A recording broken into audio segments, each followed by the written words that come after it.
election bawang bo kum chiu election nai mai nang tu kama lai lai ye party leader nai search leader tu sitam ta mi mi ye khang khang kum kum kiu a liang sak a liang hai ye tiu bo sita day hey hey hey election ting wang su sai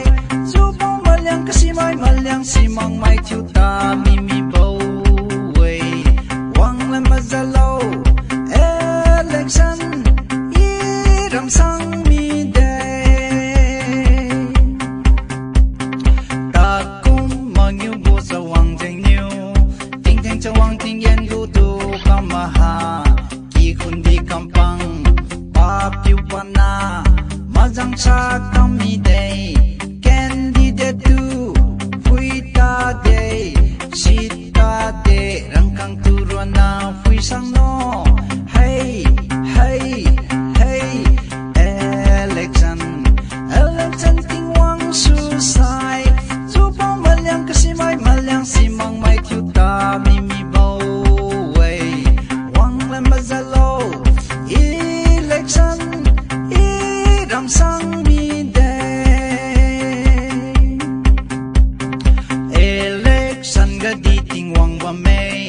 naro nang nam bian tu zon tiu jiu ba me sai thoi dam dau la ge di su sila sam tang khai ma ge sai tiu sang ma niu ara jiu aga jiu hai ye tiu go sita day hey hey hey election ting wang su sai zu bong malyang kasi mai malyang simang mai tiu ta mi mi bo wei wang lam mazalo election i ram sang mi day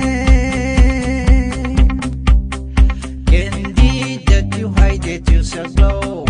election stronger ka wi malyang din nei election sai ra